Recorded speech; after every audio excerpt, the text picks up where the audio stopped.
Kristo ja må vårt hastalos le kirjekjellei. Min første utfordring, spørsmål selvfølgelig til forfatteren. Og den utfordringen har jeg notert meg for lengst på samisk. Det er tjøtjana, Marianne, de lykkestang ikke satt den kjellig, vaikko samigillig. Jeg går nå. Skal jeg oversette mitt spørsmål? Du kunne like godt skrevet denne boka på samisk, Marianne. Ikke sant? Jo da. Men da den går darugela lemo etnigilla. Ja, da var legger de til Johan darugille. Mun ju levt äppelondolas challit samgilla. Den da får mun eska ollus olmutsin lan appan samgilla. Ja inga oro ertsamilas no nanos gelan att la londolas challit samgilla. Musille nog vara samgilla. Na. Kan vi dokta att loppi ujustalighetskielan erinomaisuukalike täiva olmui. Vi kan selvfølgelig, ikke bare kan, vi aksepterer selvfølgelig at forfatteren velger det språket som hun best behersker når hun skal formidle det som hun har holdt på med i noen år. Så jeg følger opp med min neste utfordring. Selv om jeg ikke er helt uvitende, så jeg spør Marianne, hvem er du? Ja, det nok mange som lurer på. Jeg vokste jo opp da på 50-60-tallet i Bodø. Det kanskje ikke så mange som vet det, men som nordlending og som norsk. Det var en stabil oppvekst i en oppreisningstid etter krigen, og vi hadde morfar og 3 søsken. Og vi hadde mye slekt rundt oss da, i byen, og mange naboer som var slekt. Vi hadde eget hus og hage, og en fin oppvekst der i Bodø by da. Så hadde jeg en bestemor som bodde i Beiarn. Og det er jo et sentralt sted i boka mi da. Og gjennom mine besøk hos bestemor, så fikk jeg jo også kjennskap til livet på landet, sånn at jeg har ikke bare hatt bylivet. Og det var faktisk samer i Beiarn, noe vi ikke visste den gangen. Men det ble det jo ikke snakket om da. Jeg kan huske at faren min nevnte at han hadde sett noen samer som kom ned fra fjellet, og kanskje de var i slekt eller ikke, men noe mer ble ikke det snakket om da. Men vi var veldig mye i Beiarn på fjellet, og der ved elva. Men så startet jo de store endringene i livet mitt da. Og det som skjedde var at vi flyttet til Oslo da jeg var 7 år. Jeg og min ene bror og moren og faren min. Der gikk jeg på norsk skole. Jeg hadde norske venner. Hele miljøet rundt meg var norsk. Det var et hovedstadsmiljø, som det var den gang på 60-70-tallet. Og så der hadde jeg en fin oppvekst. Hadde det bra. Men det samiske var ikke til stede der. I hvert fall ikke i de kretsene som jeg vanka da. Jeg leste egentlig ditt manuskript som en reise. Og den etappen fra Bodø til Oslo er en del av denne reisa. Og jeg innrømmer at når jeg var i gang med manuskriptet, jeg kunne knapt legge manuset fra meg. Og det gjorde vel også at forlaget og litt i konferanse med forlagskollega Liv Tone, som du tok først kontakt med, at det her er definitivt noe som vi ønsker å jobbe med. Så min lesing ble da en slags reise, så den første reisa egentlig bodde i Oslo. Og i denne her etappen så leser jeg også det spesielle møtet. Og Det kan du eventuelt fortelle hvis ikke du har funnet ut at noe som du ønsker å lese. Men i hvert fall fortell første møte. Møte i Oslo. Det første møtet i Oslo. Ja. Ja. Dere frekventerte jo et spesielt sted. Og tilfeldigvis møter dere en del kjentfolk. Ja, det var jo... Kjentfolk for oss. Det var jo... Vi var jo ute på byen i Oslo mye, og jeg var bare 16 år. Og var på en kafé som heter Paviljongen. Og der møtte jeg jo samer. Det var mitt første møte. Det var på Paviljongen kafé. Det satt en guttegjeng da, med samer.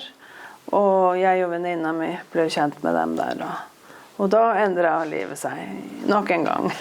Ja. Så det var en milepæl det som skjedde der.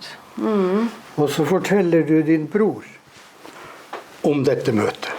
Det gjør jeg. Og det trenger du kanskje ikke å fortelle, men du kan lese. Det kan jeg lese hva som skjedde da. Det var som sagt, jeg var bare 16 år. Jeg hadde truffet noen som sa de var samer fra Karasjok. Og jeg forteller det til broren min da. Har du truffet en lapp? En lappjævel? Min yngste bror Henrik ser strengt på meg da jeg forteller at jeg har truffet en same fra Karasjok. Ja, vi har jo møttes noen ganger, forteller jeg. Nei, det må du ikke fortelle til noen, sier han med sinne i stemmen. Og du må i hvert fall ikke møte han igjen. Jeg blir jo helt forskrekket og kjenner en klump i magen. For ordet lapp, det står jo for meg som noe negativt, noe grusomt. Jeg vet ikke hvor jeg har hørt det før, men jeg kjenner på følelsen at jeg egentlig har gjort noe kriminelt. Og jeg som hadde gledet meg til å fortelle om den kjekke mannen jeg hadde møtt. Men min bror, han har sikkert rett. Jeg har møtt en same som jeg har blitt forelsket i, men jeg skjønner at jeg aldri kan møte han igjen. Kan du si litt om årsaken til at bror reagerer på den måten? Fra der du var da, og for så vidt også da i ettertid. Det var jo litt sånn i min familie da, og også hadde broren min det at de andre, ikke sant, de var kanskje ikke bra nok. Jeg kom jo fra et borgerlig miljø i byen i Bodø. Alt skulle være fint og ordentlig, og de andre, de som var litt annerledes, var kanskje ikke sånn som man skulle menge seg med da. Så kanskje det var det. Ja. Ja, vi fortsetter reisen.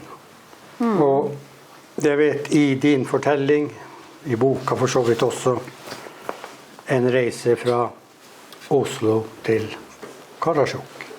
En lang biltur. Så du hadde selvfølgelig anledning til å reflektere, tenke hvor jeg er på vei. Men vi kan hoppe over mange av detaljene og heller dvele ved det litt spesielle, nemlig ditt møte med din kommende svigermor. Kan du gjerne lese? Ja, det var litt spesielt. Det var som du sier mange andre møter også, men jeg kan jo lese litt om det da.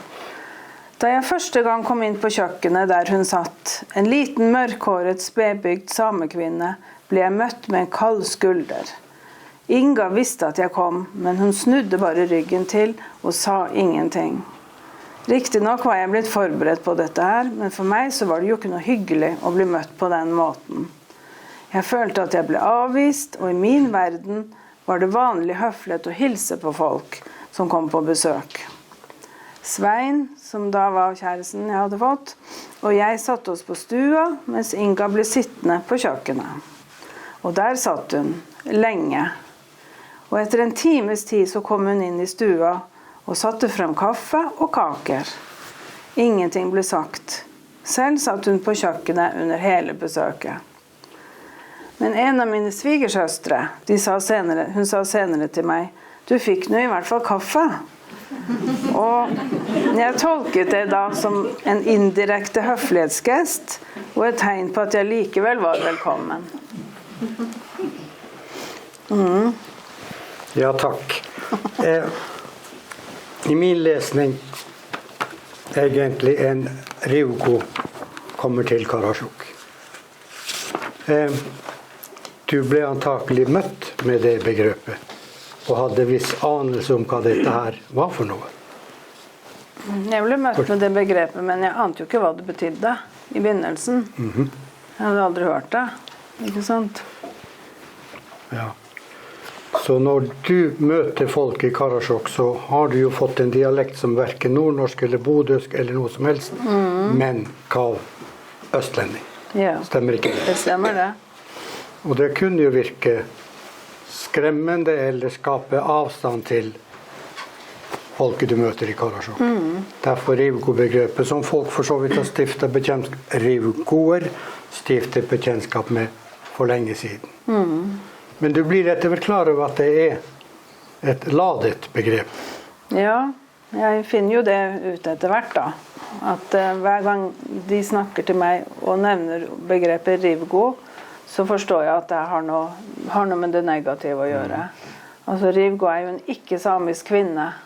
Ikke nødvendigvis at du er norsk, men at jeg ikke er same. Og det har vært veldig utfordrende å bli medborger i Karasjok, for å si det sånn.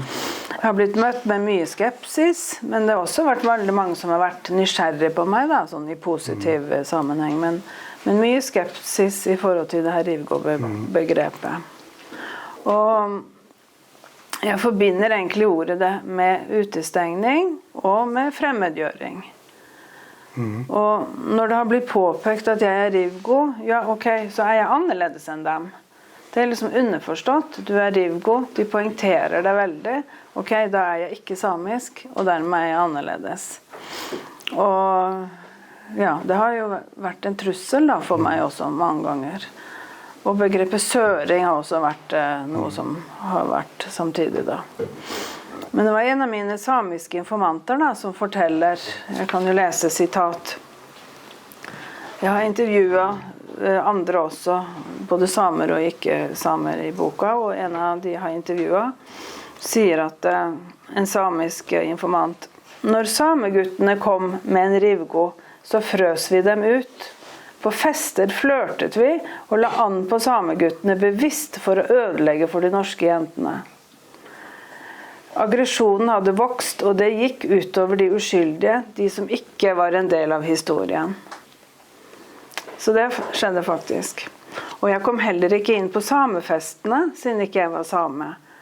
Jeg ble rett og slett dyttet ut, og jeg var jo sammen med en same, han kom inn, men jeg slapp ikke inn, og måtte rett og slett gå hjem. Fikk beskjed at du er Rivgo, du kommer ikke inn her. Akkurat det der er selvfølgelig ikke ukjent for mange av oss som er til stede her i dag. Hvorvidt det er så mye annerledes i dag, det tør ikke jeg si, for jeg er en gammel mann, så jeg vet ikke hvordan det er blant ungdommen i dag. Muligens mer tolerante, og ikke minst at den andre siden, det vil si de andre kanskje er litt mer, hva skal man si, ikke utdannet, men i hvert fall litt mer kunnskap om de andre, oss da, samene. Jeg ønsker også at vi dveler litt ved din spesielle karriere. Så vidt jeg forstår, så starter din yrkeskarriere faktisk her i Karasjok. Jeg kunne ta en Rivgo-opplevelse først. Gjerne. Ja. Ok, da tar vi Rivgo før karrieren. Det var ja. Jeg skal lese et eksempel til da, på det, hvordan Rivgoer møter det samiske samfunnet. Da. Og det er fra en bursdag. Jeg feirer bursdagen min hjemme med slekt, venner, kollegaer og god mat og drikke. Jeg har besøk sørfra. Det er min mor, en venninne og min søster fra Bodø. Jeg har gitt muntlig beskjed til gjestene om at festen starter fra 7:00. 6:30 er min mor, søster og venninne ferdig pyntet og sitter i sofaen. De venter på gjestene. Jeg forklarer at det er ikke sikkert de kommer akkurat klokka 7, så de må gjøre litt andre ting imens. Min samboer, i kontrast til gjengen i sofaen, han ligger fremdeles og sover. Men starter ikke festen klokka 7 da, spør moren min. Jo, jeg har jo gitt beskjed om det, men jeg har sagt at den starter fra klokka 7, sånn som folk her i bygda sier. Og klokka 7:30 så går de i døra. Min mor, søster og venninne spretter opp fra sofaen og går mot døra. De første gjestene kommer og blir håndhilst på og presentert og tatt imot på ekte norsk vis. Og neste gjest kommer ikke før cirka klokka 8, og etter hvert så kommer gjestene i rykk og napp. Men da har moren min sluttet å gå til døra for å ta dem imot.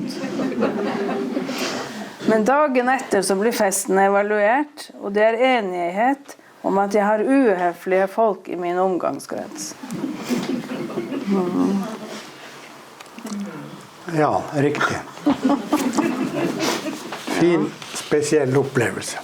Og så, det jeg er litt opptatt også av, nemlig ditt valg av yrke, fag, yrkeskarrieren. Si litt om den veien, før vi ender opp med den arbeidsgiveren som kanskje var din lengste arbeidsgiver. Det kan du spare til du har tatt en utdanningsreise. Ja. Jo da, min interesse for barn da, å være sammen med barn, har jo gjort at jeg valgte å bli førskolelærer da. Jeg kjente tidlig jo på det at det å være sammen med unger og det her at det ga meg en indre ro, så jeg synes det var helt naturlig å ta førskolelærerutdanningen da. Og da gikk jeg i Alta i 3 år. Men etter 14 år som jeg jobbet i barnehage, så fikk jeg lyst til å gjøre noe annet da. Lyst til å lære noe mer, lese mer, boklig lærdom. Det var ikke planlagt, men jeg rett og slett hadde bare følte på det, så da dro jeg til Trondheim og tok hovedfag i førskolepedagogikk. Og det var jo veldig greit å komme i et annet miljø da. Jeg begynte faktisk å bli lei alt det samiske. Uansett hvor man går og hva jeg hørte, så ble det samiske diskutert. Er det samisk, er det norsk? Er det sånn, er det sånn? Så jeg synes faktisk det var veldig deilig å være 1 år i Trondheim. Ingen som snakket samisk. Det var norske venner og norske studenter da. Men hvor skulle jeg jobbe etterpå da? Det hadde jeg ikke helt bestemt meg for. Men så ble det lederjobb på Samisk høyskole. Og da var det jo naturlig at jeg kanskje skulle prøve å søke jobb der, men jeg tenkte, jeg snakker jo bare norsk. Men da var Asta Balto en sånn pådriver for meg og mente, jo, du må søke, kanskje du får jobb. Så da fikk jeg jobb der gjennom henne da. Og fikk kunne undervise på norsk. Men alt det andre i miljøet var jo samisk, sånn at etter hvert så lærte jeg meg en god del samisk da, å være 10 år i Kautokeino. Ja. Og i den prosessen så ender du opp med å studere, ta doktorgradsavhandling, og etter det så ender du opp hos Sametinget. Så ender jeg opp på Sametinget, ja. Var det var ikke en aktiv søken, eller ble du oppmuntret til å gå videre? Nei, jeg ble vel egentlig ikke oppmuntret til det. Det var lederjobb der. Og det var kanskje ikke så mange andre steder jeg hadde lyst til å jobbe her, eller det fanns ikke så mange andre jobber da. Men det var lederjobb i barnehageseksjonen da, så det var jo egentlig naturlig for meg å komme inn der da. Men jeg må si at arbeidet på Sametinget, det var helt uten sidestykke. Det var helt fantastisk sted å jobbe. Og da sier du uten sidestykke som en positiv opplevelse. Ja. Utfordrende. Ja. Ok, interessant. I den tiden så vet vi at vi som har hatt et langvarig forhold til institusjonen Sametinget, mantraen har i hvert fall som den siste leder Sven Roald Nystø. Sametinget nærmere det sivile samiske samfunnet. Noe jeg har opplevd i det siste på et møte i Trondheim med sørsamer, så får jeg en litt annen historie om Sametinget nærmere det sivile samfunnet. Jeg vet, selv om ikke du har utdypet nettopp dette med forholdet Sametinget, ansatte, det faget de representerer, og jobben utad. Tør du si noe om nettopp denne seansen, selv om ikke den er utdypet i din bok?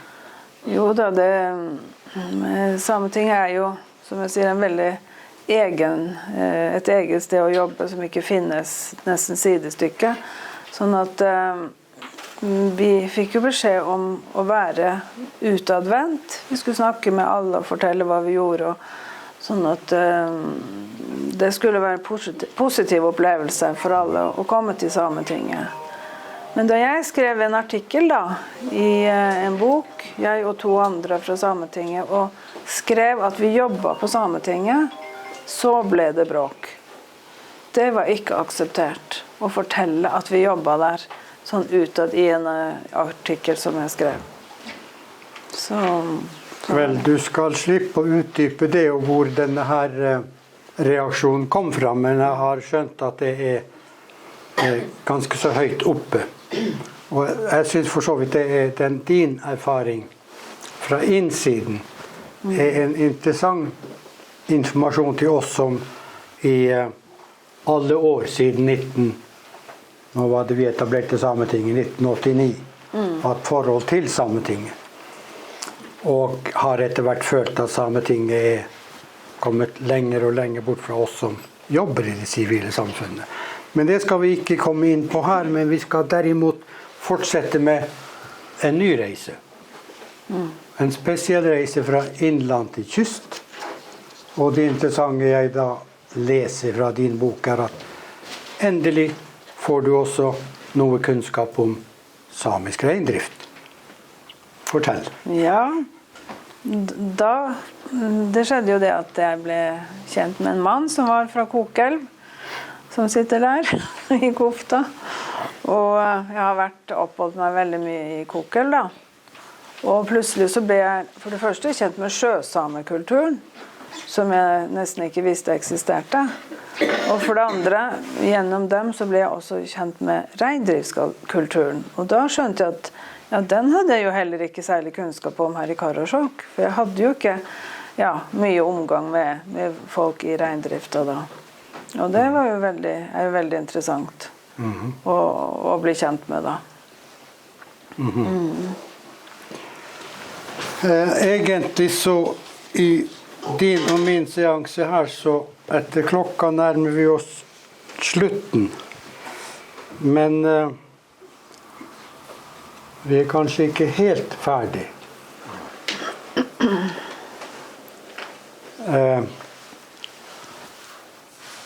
Jeg skal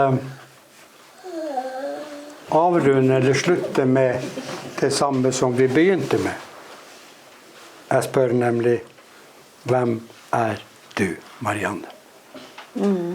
Da leser du den siste delen av boka som vi ble enige om. Ok. Da gjør jeg det.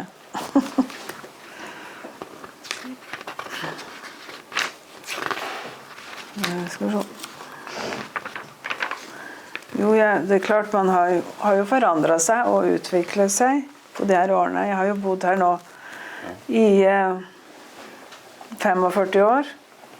Og klart, tiden går og man forandrer seg jo da. Men nå har jeg en datter som er samisk. Jeg har 2 barnebarn som er samisk. En svigersønn som er samisk. Og min kjæreste er samisk. Så alle de relasjonene har jo noe med meg å gjøre. Det er jo et såkalt rituelt slektskap, ikke sant? I og med at vi har det da. Men jeg har jo tenkt mange ganger på, mistet jeg meg selv når jeg kom hit? Har jeg mistet min egen identitet? Broren min i Bodø sa mange ganger, har du glemt hvordan du lager lefser? Altså, ikke sant? Har du glemt dine egne røtter? Og alt det her. Så jeg tenkte nå, hva skjedde egentlig med meg? Og har jeg måttet forsake noe? Og alle disse tingene sier jeg mer om i boka da.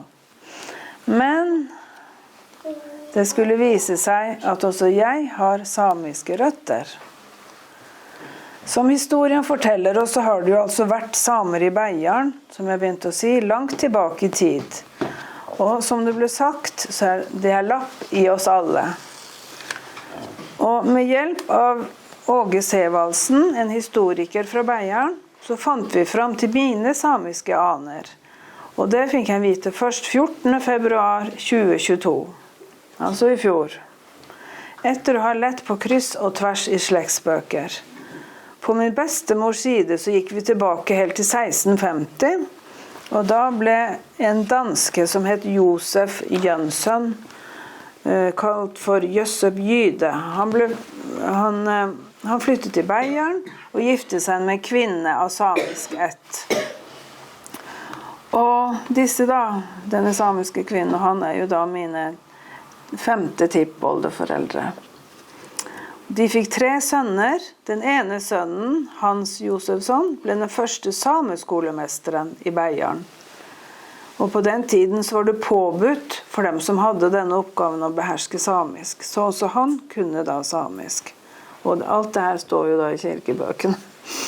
Og den yngste sønnen, som het Peder, han ble blant annet innkrever av den såkalte finneskatten. Også en jobb som krevde at man måtte beherske samisk. Og han førte slekta mi videre. Så hvordan kunne 2 sønner da med en dansk far beherske samisk dersom de ikke hadde fått det inn med morsmelken? Så det var sånn det var. Så på bakgrunn av denne dokumentasjonen så er jeg også kommet inn i Sametingets valgmanntall. Ja, vi lurte jo lenge på om vi skulle med denne her seansen Bokbadet avsløre opphavet. Det ville kanskje stenge for lesningen av denne interessante beretningen. Men vi får håpe at dette er krydderet og agnet for dere til å virkelig gripe fatt i boka. Jeg har en berettiget mistanke om at det er noen som gjerne vil bidra eller si noe, kommentere, eventuelt spørre. Det gir vi dere selvfølgelig anledning til, at vi lukker ikke boka riktig enda. Selv om vi har noe mer vi skal foreta oss, ikke minst signere bøker. Og det er egenskap av det at butikksjef Ragnhild er der ute og venter på å selge noen av denne interessante boka til dere som måtte være interessert.